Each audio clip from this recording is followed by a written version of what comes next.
Kalau korang nak renovate rumah korang, korang boleh reach out to Kasya Studio. Korang boleh aja set appointment dekat dorang punya website at www.kasyastudio.sg. Jangan lupa follow dorang punya social media at kasyastudio_. Let's rebuild something amazing. What is good, guys? Welcome back to Rebuild Podcast with me, Hasan Rahman. This is the continuation bersama Shaboy. Before that, kalau korang stay, siapa yang mendengar juga di dalam live ni, aku ada pengumuman sikit nak buat di mana some of you know, some of you may not know that actually Rebuild Podcast ni is almost coming to an end. Kasih satu suara Zulawab sikit. Okay guys, so just for your information, aku rasa aku pun pernah share this with some of you all. Siapa yang follow rapat Rebuild Podcast ni, memang kita will be ending Rebuild by the end of this year, insyaAllah. You know something that macam aku cakap dengan korang, when there's a beginning, there will always be an ending. Tapi of course, I have something planned aside from Rebuild Podcast juga. Tapi before aku nak end this Rebuild, aku hope to bring in more guests that can share valuable stories, interesting stories. So sekiranya kalau korang have anyone that you find that you want me to interview for them to share the stories, korang aja boleh DM Rebuild Podcast dekat Instagram pun boleh, dekat TikTok pun boleh. So insyaAllah we try to give the best stories before Rebuild Podcast ends by end of this year, insyaAllah. Okay, so kita masih bersama Shaboy, di mana Shaboy shared dia kena tangkap for your first trafficking. So the sentence was 7 years. 7 years. Itu prison lama Okay, JC. aku just nak tahu the procedure, the side track sikit bila kau cakap kau daripada prison lama kau kena transfer ke prison baru cluster kan. Aku biasa tengok dekat YouTube kalau macam American punya prison diorang nak transfer, diorang punya kena menyangkung tangan atas kepala ini semua. Macam mana proses tu nak pindah ni? Kalau aku boleh ingat, that time kita daripada MSP, kita nak pergi ke Changi Prison tu, diorang ada build between cluster dengan MSP tu, ada gate. So they just taruh barang-barang kau dalam plastik. Okay. Diorang cable tie. Then ada spear on the left, on the right semua. So you just walk. Jalan macam biasa lah. Jalan tak ada macam kena squat down. Tak ada macam cikawing pun tak ada lah. Bukan macam Mak Salim ni lah. Kira quite smooth lah. Tapi mesti happening. Pindah. Kira history apa. Oh ya. Tapi waktu yang diorang transfer tu, aku was one of the last batch yang keluar daripada MSP punya prison. MSP is apa? MCP lah. Oh okay. Moon Crescent Prison. Okay. So the first batch yang diorang hantar tu semua jalan. Kita last batch tu kita tinggal, aku kalau tak salah aku 2 dormitory lah, which is B2 dengan B3. Pasal the whole MSP dah kosong. Okay. Diorang dah transfer RTC, diorang dah transfer Seluar Biru, diorang dah transfer Fi-Fi. Okay. Semua dah pergi. So kita one of the last yang pergi, kita naik bus. I see. Okay. And that transfer was okay lah. Tak ada macam apa, macam kecoh ke apa, tak ada lah. Tapi bila kau pindah ke Changi Lama ke Changi Baru, Changi Lama yang aku tahu dalam ada asap. Bila kau dah masuk yang cluster ni dah, cluster it still ada juga. Macam ada kan. Tapi boleh beli pasal laundry apa. I see. So whenever barang-barang daripada laundry terlepas lah, obat lah, rokok lah, orang smuggle. Ni benda kat dalam jail ada tahulah mesti ada punya kan. Tapi sekarang dah tak ada kan. Sekarang dia dah very strict dah. Lah. Okay, so kita nak sambung cerita di mana kau dah keluar. Okay, waktu kau kena first trafficking, sentence kau 7 tahun kan. So 7 tahun punya sentence ni at that point of time belum ada rasa berkesedaran, belum ada rasa nak berubah, I believe. Macam kau mention, right? Jadi what were the first few steps that you took bila kau dah keluar daripada your first trafficking ni? The first few step macam biasa waktu kena tangkap, kat dalam solat, baca Quran ni semua kan. Then bila keluar normal. Kau tak ada set goals dekat dalam macam keluar nak kerja, nak settle down. You haven't settled down lagi kan semua? Tak ada plan nak kahwin. Aku don't really have the plan lah. Okay. So basically bila aku kat dalam, more to empty plans tau. Okay. Biasa tulis surat, cakap dengan mak aku dah tobat lah, bapak aku kan. Dah tobat lah, aku janji tak buat lagi lah, inilah gitulah kan. Kadang-kadang surat pun bukan aku tulis. Aku faham. Pasal aku yang tukang tulis surat orang. Untuk orang lah. Panggil member tulis kan. Tengok member tu. Ni tulis baik lah kan. And writing pun lawa kan. Jadi pakai member. Jadi basically it's just empty promise lah. Janji. But after aku dah serve sentence ni semua then only aku start to realise that was just macam empty promises lah. Okay. Aku don't really have the mindset to change. Tapi really niat tu ada lah. Niat ada.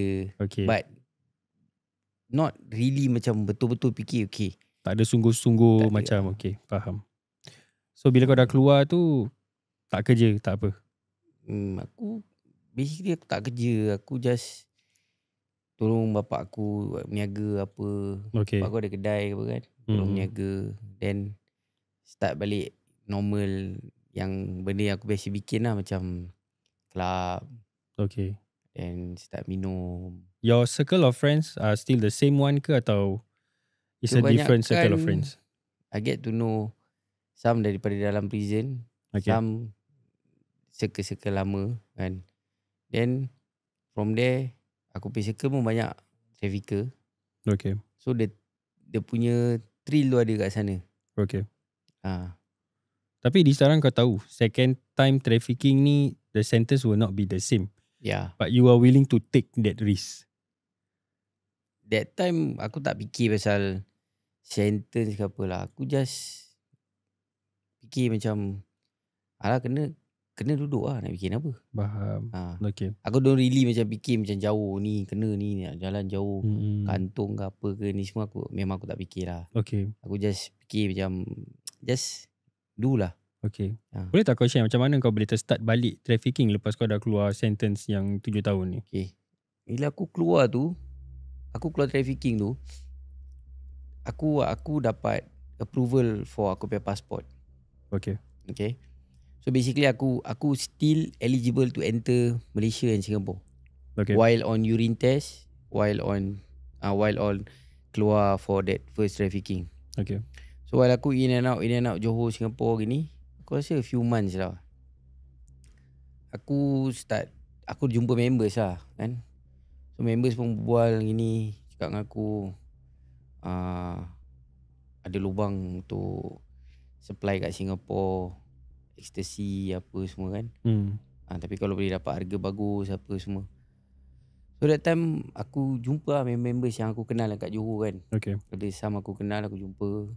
So diorang kasih lah macam certain tester apa semua. So aku ingat lagi that time aku ada satu rumah dekat KO Sui. Okay. Adik aku ambilkan aku satu rumah sewa lah. So aku duduk sana sendiri kan. Then that time aku pergi aktiviti macam biasa, club, Duxton apa semua, enjoy, minum ni. So from there aku jumpa member aku ni. Member aku cakap aku boleh bikin apa gini-gini. So to be honest, aku tak pernah rasa macam takut untuk bawa barang daripada Malaysia masuk Singapore. Okay. Tak pernah takut. Okay. Jujur aku tak takut. Which actually tu bukan senang punya benda nak buat tau. Okay. So that is where members aku cakap dengan aku, okay, since kau boleh masuk ini kan, okay lah kita bikin lah. Kita partner dorang lah, kita bikin. Okay. So kita start lah. Aku bawa kadang-kadang 500 biji, 250 biji. Aku pernah bawa tu kali tu kadang kereta dengan quite well known people lah kan. Okay. Well known in terms of macam dalam baju musical kan. So dia pun macam gabra. Hari-hari dekat Woodlands kena tahan dengan CMB. So dalam kereta time tu tak salah aku ada 250 to 500 tablet of ecstasy. But then aku yang cakap, aku berbual, aku kasih pasport apa semua. So dia tanya aku, korang ada you got any record? Aku cakap ya, got trafficking and consume. but how come you can go in lah? Jadi aku ada surat daripada CMB officer aku. Yang aku boleh travel pasal family aku kat sana. Okay. So aku tunjuk dia surat. Lepas tu aku cakap dengan dia, aku urine test, aku ada urine. Aku selalu bawa barang ni the day yang aku nak pergi urine. Okay. So bila CMB tengok semua, oh okay. Oh, okay. So member aku pun macam panik lah. Macam lepas tu lah member aku cakap aku, tak ada boy, kau lagi boleh berbual apa. Aku cakap, yelah, habis takkan kau nak kalang kabut. Bila kau kalang kabut, bocor kan nanti. nampak sangat lah macam kau bikin case kan. So that thing was been going macam gitu lah. Okay. Buat masuk, lepas tu jual, lepas tu ada duit club, heavy lah. Mostly the money is spent on enjoyment lah. Enjoyment lah. Okay. Aku don't really macam simpan saving ni semua. Yep. Tak ada lah kan. So enjoy macam itu sampai aku dah start langgar balik. So aku dah start jadi daring. Aku dah hisap pun aku boleh balik Singapore. Okay. Sampai dalam kereta kadang-kadang ada members yang daripada Singapore, kita pergi sama-sama. Kita dah hisap batu apa kat sana semua. Pagi kita balik. Ada muka pucat. Kau tahu dah hisap batu dalam muka pucat apa semua kan. Kita balik. Pucat dan masam lah. Dah gitu. Then aku satu point tu aku terus macam okay apa tau, aku tak payah balik lah. Aku stay kat Malaysia. Okay. That is why aku stay kat Malaysia. Aku rasa almost 1 year plus 2 years. Means kau lari urine lah? Aku lari urine. Okay. So aku stay kat sana. Obviously aku jual dada jugalah. Dekat Johor lah. Dekat Johor je. There are a few places yang aku jual. Then some of barang aku hantar pergi Singapore. Okay. Cuma certain people lah yang aku kenal apa kan. So that thing was been going on, aku rasa around 1 year plus. Okay. Kan. Tapi life tu dah kira out of control. Aku dah tak duduk rumah lah. Aku sewa kondo sendiri. Okay. Then sampailah satu point tu aku dah tahu yang aku dah kena ikut ni semua. Aku dah tahu. Because the place yang aku jual benda-benda ni semua, there is macam prostitution going on. Yeah. So certain perempuan yang kenal aku kat sana, diorang dah bilang. Okay. Sini panggil CNB, sana panggil apa? Sana panggil narkotik. Oh, narkotik. Okay. Narkotik. So diorang dah cakap lah, habis ada yang circle aku ni pun narkotik juga. But they ever sit down, hisap sama-sama. Okay. And they are always asking for macam kasih kita connect lah dengan Singapore lah. Pasal apa diorang nak connection tu? Duit lah. Oh. Just to supply the stuff to go into Singapore. Okay, faham. Tapi macam aku pula, aku tak. Pasal aku tahu yang aku deal with kat Singapore is kebanyakan kawan-kawan aku lah yang aku kenal. Yep. So aku tak nak macam things go wrong nanti kata nanti cerita ni ini suit lah apa lah. Aku tak fancy benda macam gitu. So aku just do aku punya own way lah. Yeah. Sampailah satu hari tu kena tangkap. Kat mana ni? Kena tangkap mana? Aku kena tangkap aku rasa dekat daerah dekat-dekat dengan bandar.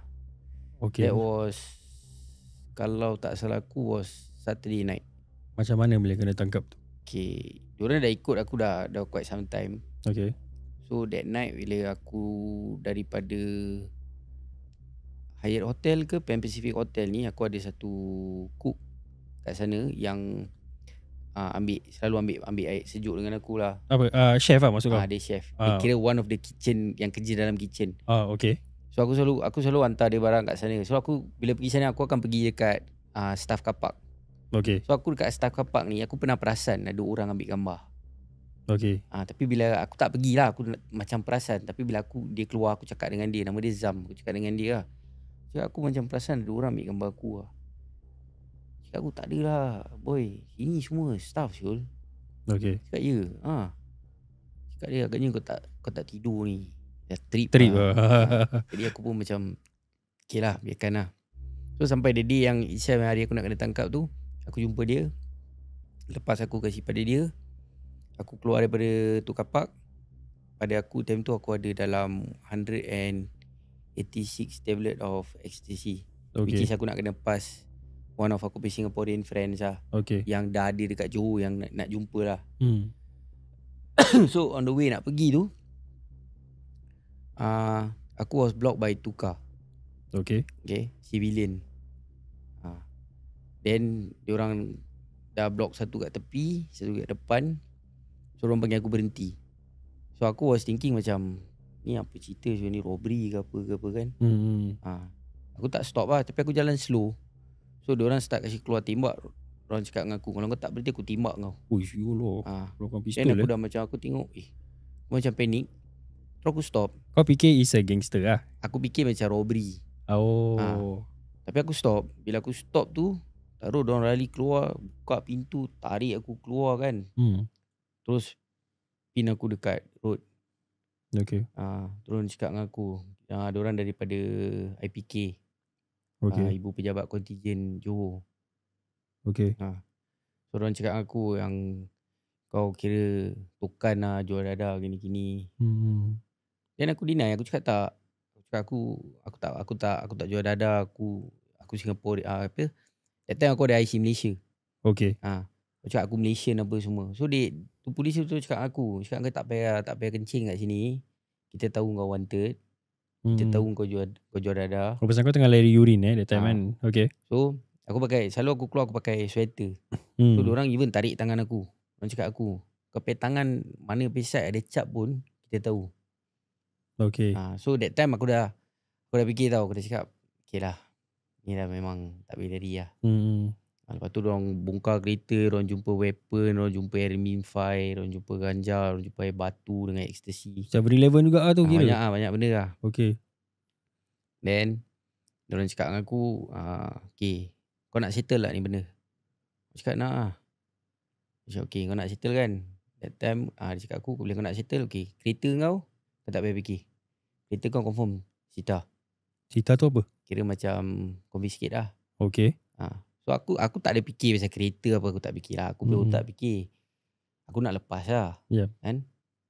Sekali bila dah bawa aku balik pergi IPK semua, dia punya officer sana yang cakap, tak boleh.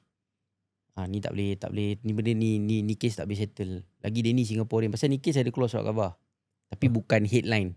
Okay. But did keluar surat khabar Metro. There's an article about it. Okay. Macam Singaporean kena tangkap kat ni tempat dengan ni macam barang dada apa gini-gini. Tapi kereta is a kereta Singapore ke kereta Malaysia? Oh, kereta Malaysia. Okay. So bila aku dah tahu benda tu tak boleh settle, diorang nak bawa aku balik rumah yang aku tinggal. Okay. So aku bawa diorang balik rumah adik aku. Okay. Aku bawa diorang balik rumah adik aku. So aku fikir ni kalau bawa balik rumah family aku, mak aku, bapak aku, mau bapak aku naik loktang aku kan. Aku cakap ni tak boleh main-main. Aku pun dah fikir. Pasal rumah adik aku, rumah bapak aku dekat. Okay.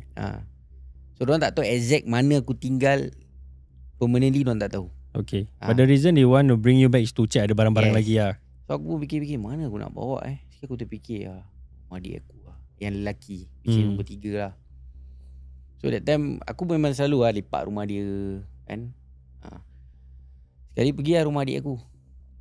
Panggil adik aku pasal rumah landed.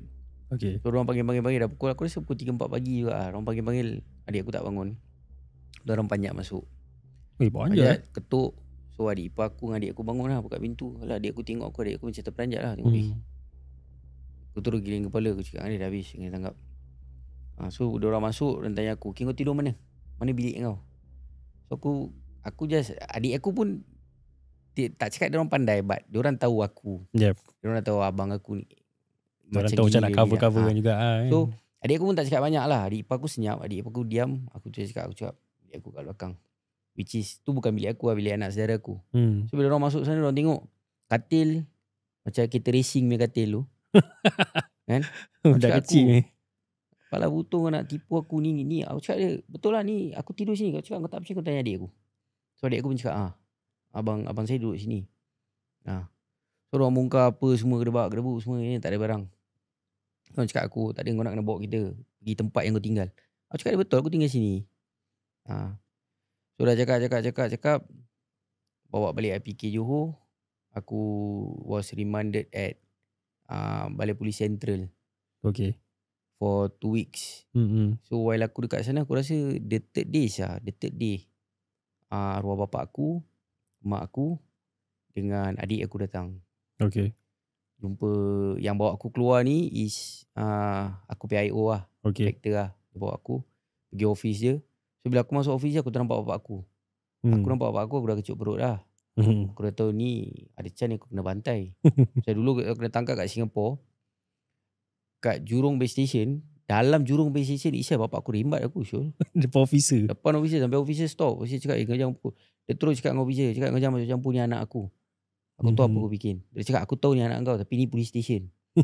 Terus dia cakap aku ni kau balik aku patah sampai kaki gini-gini ya. Aku tu tak balik lah. Keluar gini aku tengok ada chance aku caw lagi aku cabut. Aku terus cabut kan. So bila aku nampak bapak aku, dia tak pukul lah. Dia cuma mau tu upset lah. Nampak lah ada disappointment. Aku pun time tu dah, aku rasa aku dah 20 plus. Then duduk macam biasa lah makan apa kan. So IO aku cakap dengan aku lah, kalau kita boleh tolong kau lah, but you have to help us. Okay. Kalau kau boleh kasih kita contact yang supplier besar apa, normal rutin. Yeah. Kita kena tangkap kat Singapore kan. They try to make a deal with you lah kira. But then aku punya fikiran pula macam takkan aku nak pergi jual orang in terms of aku punya freedom. Yep. Kan? So aku cakap dengan inspektor tu lah, aku cakap tak apalah tuan, benda ni pun saya salah, saya bikin kan. Tak apa, saya tanggung lah. So what did my father do? They try to talk to the staff tu, to inspector tu, to settle up, to reduce the sentence. Sebab dia dah cakap untuk buang kes memang tak boleh. Tapi what was the target sentence tu? Kau dah time, pasal ni Malaysia main law apa? That time was 3 year 3 stroke. Oh okay. Okay. Pasal amount yang aku kena pun taklah sampai apa ni, belang punya bench, tak sampai lah. Okay. Dia ada tu section, tak salah aku 13.2 ke 13.3 ke apalah. Okay. Some sort macam trafficking but with a small quantity. I see. Okay. So tapi ni kalau kat Singapore dah belang lah, ada chance lah. Aku rasa ada chance lah, pasal ecstasy tu banyak. Okay. So aku tak sure the deal between the inspector with my father. Tak sure lah. Diorang dah deal apa semua gedebak-gedebuk. So aku was remanded dekat sana sampai aku pergi court kan. Sekali diorang bawa barang-barang bukti. Different court Malaysia ni, barang-barang bukti yang kau kena tangkap. Macam Singapore, barang-barang evidence dia just bring along macam gambar. Yeah. Dia tunjuk kau gambar ni Dia tak tunjuk kau lah, dia kasih dalam file ni semua kan. Yeah.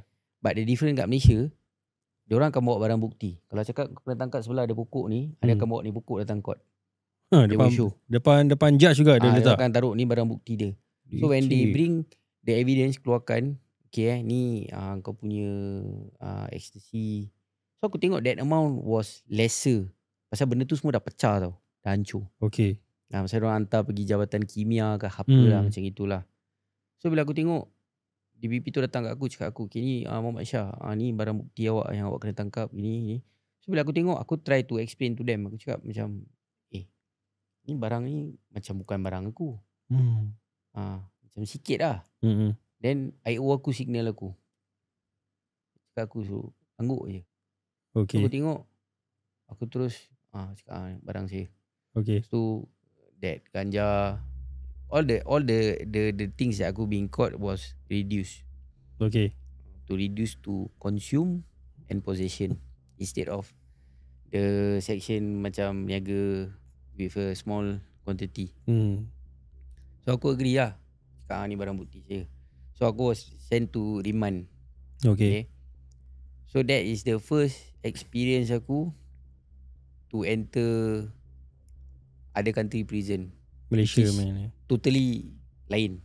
Okay. Maybe Singapore was like that when 80s, 90s, daripada story yang aku pernah dengar lah. Tapi aku tak pernah nampak. But at Malaysia itself, aku experience that things yang aku tengok depan mata. For example, phone simpan kat dalam buntut, bawa masuk dalam. Handphone masuk buntut. Ini lain level. So itu pula zaman handphone Ericsson. Tak. That time was already macam Nokia Butterfly. And that phone Nokia Butterfly masuk. To cost one phone tu is around 4,000 5,000 RM. Just for one phone. Lepas tu tak termasuk bateri, charger. And that charger semua diorang dah modify tu benda, ada pin to hook at the lampu punya point to on to charge. Something different lah. So that is the first experience aku masuk Riman sana, Air Molek. Oh ni Air Molek kau masuk. Okay. Sekarang Air Molek dah jadi macam museum apa. Sekarang. Ya, correct. So that time aku pergi sana tu the first time lah macam aku duduk. The pay culture macam mana dekat dalam? I mean you are still in the gangsterism. Kau masih baju jugalah that point of time kan? Yes. Tapi culture sana macam mana? Surprisingly bila aku sampai sana pun aku banyak kawan. Bila aku sampai sana banyak dalam sel. Diorang more to macam dormitory tau. Macam grill kan. Sikit memang panggil Bai. Ada panggil aku Bai lah. Bai. Kira aku tengok ini pun dekat dalam lah. Ini pun dekat dalam. Dia tak ada macam tengok kau as an alien. Dia ni budak Singapore. Tak, diorang dah tahu. Bila aku datang ramai-ramai tu, ada satu dia punya macam cookie diorang lah. Diorang panggil, which is diorang panggil kat sana IC, diorang panggil checker. Oh, checker. Okay. So diorang tengok shadow cat kan. Diorang dah panggil. Singapore siapa? Singapore. Bila aku tengok, aku angkat tangan. Aku kat belakang. Panggil, sini. Singapore sini. Pergi depan. So aku angkat barang. Di depan. So datang, ada satu staff lah duduk. Corporal dengan duduk. Sekali checker, kau Singapore cakap dia. Kau apa kes? Aku cakap dia, dadah. Oh, kau hisap apa? Cakap dia, sejuk.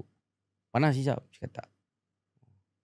Tu dia cakap aku sini, kalau kau nak ambil apa-apa, ni corporal sini paling power. Kau nak apa-apa, kau jumpa aku. Cakap dengan aku. Officer ni tapi dia yang berbual dengan aku ni yang cookie ni lah. Oh, okay. Tapi corporal tu ada. Okay. Duduk tengok kan. Tu tanya aku, kau Singapore kat mana? Aku cakap dia tinggal Ulen lah, dengan Masling ni. Oh, kau ada saudara ramai ni kat sana gini-gini kan. Cakap kau hisap ni tak? Cakap tak. Kau hisap putih tak? Kira ubat lah. Cakap tak. Kau semua kau tak hisap. Habis kau masuk kes apa? Kes dadah kan? Aku cakap cakap saya jual dia, saya tak hisap. Okay. Kau kira tukan lah. Cakap macam banyak duit lah. Cakap okey lah. So yang cell, one of the cell yang aku duduk tu members. Okay. Diorang bilang dengan IC ni kan, cakap ni kita pay kawan apa gini-gini lah. Masukkan diorang. So kau Singaporean kau boleh campur dengan boleh. Malaysian inmates. By right diorang tak campurkan. But it's because aku ada kawan kat sana. Ada so diorang try ni ambil aku untuk masukkan dengan duduk dengan diorang. Okay. So aku masuk tu, the first time aku masuk tu macam, kalau kau pernah duduk Queenstown, kat landing 4 tu, teruk kan YP kan sebelah sini. Sini kan grill. Macam gitu grill. Tapi kat dalam tu, dalam 36 orang. 38 orang. Malam kau tidur kaki dengan kaki macam gini lah. Sebelah-sebelah macam gini. Lepas tu kau tak boleh jalan, tak boleh apa. Just duduk gitu. Mama. Panas lah. Panas satu hal, but macam stuffy lah. Yalah. Then aku experience pula bila aku duduk Singapore Bay Prison ni, kau boleh jalan. Ya, betul. That is one of the thing kita pastime lah, kita jalan. And but dalam sana aku tak boleh duduk gitu. Lepas tu cukup time makan, keluar, ambil plate, duduk makan. Lepas makan masuk balik. Lepas tu petang keluar, lepas tu masuk balik. So aku rasa aku kat satu dalam 4-5 days tu, aku dah start macam haywire. Aku dah tak boleh. Okay, tapi ni baru riman ke dah jatuh sentence? Belum riman. Baru riman je Okay. Aku dah start macam haywire tau. Aku dah tak boleh. Tak boleh lah gini kan. So aku dah bikin perangai. Aku dah bikin drama. Visit. Bapak aku datang. Adik aku datang. Cakap dengan adik aku, bapak mana? Cakap bapak kat luar. So bapak aku Malaysian. Yep. Bapak aku ex-Singaporean lah. Bukan Malaysian. So aku cakap adik aku, aku tak boleh lah sini, tak boleh duduk lah gini. Aku drama lah. Aku cakap ni rabak lah, teruk lah, apalah. The teruk is because of the condition lah. Yes. Tapi in terms of kawan-kawan, relationship semua kawan, okay. Okay. Then Cakap dengan adik aku. So diorang try to bail aku keluar. Okay. But the problem is aku tak ada pasport. Pasport aku waktu aku wanted kat luar ni, aku dah tak tahu pasport aku mana aku taruh, aku dah tak tahu. Okay. So basically aku dah tak ada pasport. So one of the condition to bail you out as a foreigner, you must provide your passport. Yeah. So adik aku cakap dengan aku dah try nak bail kau keluar, tapi sekarang ni tak boleh bail. Pasal apa? Pasal kau tak ada pasport. Okay. Cakap okay. So kau tak boleh bail. Apa cerita pun kau nak kena tahan juga, kau nak kena duduk juga. So aku cakap dengan dia, aku cakap aku nak suruh bapak aku datang visit. So adik aku keluar tu, aku balik bilik, aku rasa dalam 20 minutes, half an hour, tahu-tahu diorang panggil aku. Dan tu nombor riman aku 2520. Okay. Diorang panggil aku 2520 Singapore mana? Aku bangun, aku cakap aku lah keluar. Cakap aku nak kena pergi apa ni, apa dia panggil, SOP punya office lah. So aku pun tak tahu, aku pergi. Kali bila aku masuk dalam office tu, aku nampak arwah bapak aku kat dalam. Okay. So terus yang SOP dia panggil aku duduk lah. Aku pun macam blur lah. Aku tu bapak aku kat dalam sini kan. Tapi bapak aku pun tak ada macam mana dulu first time aku kena tangkap, mengamuk apa, tak ada. Pun tengok aku, cakap aku duduk. So officer tu terus, SOP dia terus tanya aku, apa masalah awak? Kenapa? Saya dengar bapak awak mengadu, cakap kat dalam teruk apa gini-gini kan. So bapak aku cakap orang putih dengan aku lah. Cakap kau cakap lah. So aku terus cerita dengan dia. Aku cakap dengan dia, tak ada tuan, saya memang pernah duduk. Saya boleh duduk. Tapi masalah dia sekarang ni, kalau saya duduk macam dalam macam gini, tak boleh keluar, tak boleh apa gini. Aku cakap macam mana saya nak duduk? Betul tak? Pasal aku tahu aku punya cetak ni, aku boleh, kita tak ada choice, kita will adapt to that place. Just matter of time. So aku cakap dengan dia, aku explain dengan dia lah, condition dia macam gini, aku tak boleh keluar apa gini. So SOP pun pening lah. SOP tengok aku, cakap tak ada Syah, sekarang masalah dia, awak ni warga asing, saya tak boleh kasi awak kerja dekat sini. Kalau awak kerja, kalau awak komplain, kalau awak pergi komplain dengan awak embassy ke apa, dah lagi satu masalah. Aku cakap dengan dia, aku tak nak komplain, aku tak nak gaji pun.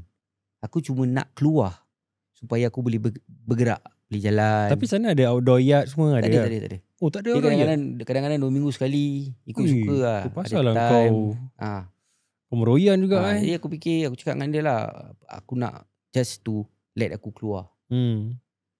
So Zobi fikir tengok aku, cakap aku okey lah, nanti saya cakap dengan diorang untuk kasi awak keluar apa gini-gini. Tapi kira awak bukan bekerja tau. Aku cakap dia tak lah. So from there aku get that approval to let aku out from the cell sampai petang. Petang baru aku masuk. Petang keluar tu buat apa? Aku just lepak kat luar kadang-kadang. Dia sama juga. Daripada sel ni pergi satu deret ni semua sel. Lepas tu ada lagi satu deret dah belakang. Which is toilet dengan toilet tu atas tu kau boleh panjat lah. Benda salah juga, paskan tembakau, paskan handphone. Cap merah juga lah. Paskan ubat. So that is where aku tengok kat dalam situ tu, they are doing trafficking which is more safer than what they are doing outside. Aku jumpa satu budak ni dia dah duduk riman itself almost 5.5 years. Dia tak nak jatuh sentence. Okay. And he is doing trafficking. Daripada dalam ni dia bikin trafficking. Just to operate luar, dia bikin trafficking. He's making money. So mula-mula aku tak tahu macam mana until aku come across lah. Dia cakap aku, kau nak ambil sayur? Okay, satu macam satu apa dia panggil satu barrel 350. Tinggi dia markup Satu barrel 350. Cakap okay, macam mana nak ambil? Cakap kau timbak lah. Cakap timbak ni apa benda pula? Cakap kau tak tahu Cakap tak tahu lah. Okay, nanti jap, aku kasi kau handset. Kau ada siapa-siapa tak kat luar? Aku cakap ada lah, family aku ada kat luar. Kau telefon family kau, aku kasi kau nombor account, kau panggil family kau masukkan kat nombor account ni. Okay. That is how they operate trafficking dekat dalam prison. So that means barang kat dalam, tapi transaction semua orang luar nak kena bikin. Yes. Aku lupa satu part. Bila aku sampai tu, sebelum aku masuk sel members aku ni, aku was being quarantine. Yes. Aku was being quarantine Okay. for 1 week. Yes, aku quarantine. So while aku quarantine ni, aku supposed to pergi court, for example on the 10th, but they send me early one day. Okay. Pergi court, that means on the 9th. So family aku tak tahu. So bila aku dekat court side punya bawah ni, dah tengah kecoh, orang dah tanam handphone lah, apalah gitu gini kan. Aku dah tolong diorang bawa lighter. Okay. 3 lighter. Dah tape apa semua, tak ada orang nak bawa. So aku bawa. So budak Cina tu tanya aku, kau boleh bawa ke ni? Cakap boleh lah. Kau pernah duduk kan? Aku cakap dia, aku daripada Singapore aku pernah duduk. Okay. Tapi dia ingat tau, ni kalau kau kena tangkap pun, kau jangan shoot aku punya nama ke. Aku cakap dia, tak ada lah. So bila dah lepas tu semua, is different dengan Singapore pay check. Sana pay komando, diorang pay check pun lain. Okay. Komando Komando komando lah. Sana diorang panggil apa? Kira macam Singapore spear lah kira. Macam spear kan, check lah. So dia dah check apa semua gini. Diorang dah ingat aku kat dalam tu bilik lama. Diorang dah ingat, oh ni confirm lah, ni Singapore mesti sangkut ni kan. Sekali lepas keluar. So aku masuk bilik quarantine. So ada 3 Cina, ada Melayu-Melayu, semua ada India. Tapi yang 3 Cina ni, dia tanya aku, kau daripada Singapore? Cakap cakap kau main baju kat Singapore? Cakap kau mana website? Aku bilang dia gini. So dia tanya aku a few names yang Cina, yang ada one or two person yang aku pernah jumpa, but it's not close lah kan. Aku pernah jumpa diorang. So aku cakap aku tahu lah. Aku pernah jumpa diorang. Lepas tu aku pernah jumpa diorang kat Johor, kat sini. Cakap ni macam kita semua sama lah. Adik-beradik juga semua sama. Cakap okay lah. Okay, tak apa, you duduk sama kita. And satu Cina tu is murder case, satu Cina tu is drug case. Murder. Tu dia bunuh kakak ipar dia. Dia dah bunuh tak apa, dia potong, tak salah aku dia potong 7 lah. Potong 7 aku potong 6. Oh gila. Lepas tu dia cakap dengan aku, you punya family tahu tak you suruh kena tangkap? Cakap dia orang dah tahu. Cakap dia orang tinggal Malaysia, dia tinggal Johor lah. Tapi ni I datang sini dia belum tahu lagi. Pasal I punya court betul-betul besok. I punya mahkamah besok. So cakap aku, okay tak apa, nanti you kasih call sama dia orang. So aku pun macam blur lah, call. Aku cakap okay lah, maybe nanti diorang bawa aku pergi record office ke apa kan. Sekejap lagi aku tengah duduk ni, budak Cina ni datang. Budak Cina punya nama Samkau. Sebab tu potong 6 ke potong 7 lah gitulah. So dia datang, dia kasi aku, kau tahu Tuala Good Morning tu, dah lipat. Dia kasi aku, dia cakap aku, you pergi sana tepi lah, bawah, you pergi telefon. Aku pegang benda tu, aku macam blur lah. Telefon. Aku pun pergi kat sana. Sekali aku buka phone tu, aku tengok, ada line lah. So aku macam blur lah. Aku tengok kan, kiwak kat dalam jail ada phone Aku pun terus call. Aku call adik aku. Adik aku pun terperanjat. Adik aku assume yang aku dah kat luar. Oh, pasal pakai handphone apa? Yes. Aku tu cakap adik aku, okay, kau dengar ni, aku sekarang ni dah dekat Riman. Tak ada, kau macam mana kau boleh call aku? Kiwak dah macam prison break Syah ni. Cakap dengan jangan banyak tengok TV. Ni nanti, tak salah aku pergi court tu Friday lah. Cakap ni Monday, kau tak payah tunggu ni visit card ke apa semua, tak payah. Kau panggil mami semua datang. Kau dekat Mulik. Okay. So itu lah the first visit. Lepas tu daripada situ, baru aku naik atas. Member-members aku dah tahu apa. Dah spread. Bayar dekat bawah. So diorang try to ambil aku. Pasal diorang dah tenang message juga. Cakap kita try ambil kau untuk pergi duduk dengan Malaysian instead of dengan warga asing. So diorang cakap aku lah, tengok lah kalau boleh kita try lah. Cakap dia okay. So member aku dapat. One of the thing pun pasal kenapa diorang nak kita duduk is because they know that we have money. Kita ada visit. You guys are resourceful lah. Yes. Kira. Faham. Pasal in terms of makan kat dalam sana rabak. Makan honestly aku cakap dengan kau memang rabak. Asal rabak? Makanan apa yang ada kat dalam? Sama ayam, daging dan ikan. And the cooking yang dorang masak benda tu is boleh cakap ada lauk boleh makan. Kalau sedap memang tak ada lah. Kalau Singapore ni ada juga sedap. Ni telur bom, ikan bilis kan, ada favourite kan. Hot dog black pepper. Ini tak ada. Ini benda semua tak ada. So makan wise untuk aku yang tak cerewet, tapi untuk aku makan wise memang teruk. Ui, rabak. Makan memang teruk. So one of the thing diorang tahu aku ada makan ada, aku visit ada, faham tak? So aku duduk dengan members lah. Duduk dengan diorang, then aku visit 1 week once. Satu visit aku rasa adik aku will spend around 300-400 ringgit just to buy the food. Just Tapi to buy. visit is open visit lah. Tak, sama. Ada klik. barrier juga. Lepas tu ada macam kedai runcit. Kau will tick what you want.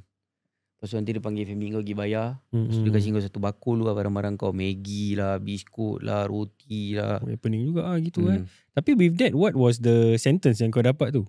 Pasal ni baru remand aja kan? Ni remand. So what was the sentence for this case? That one was almost 16 ke 17 month.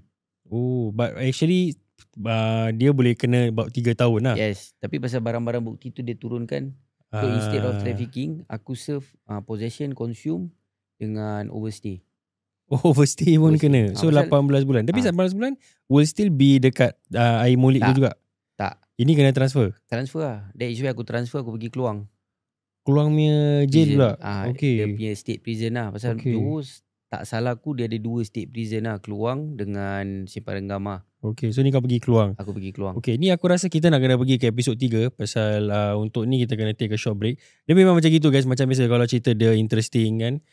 Dia ada panjang sikit kan. Pasal ni baru cerita second trafficking tau. Dia belum ada lagi the third trafficking. Kita nak take a short break. Kita akan patah balik kembali bersama Syaboy guys with that settle.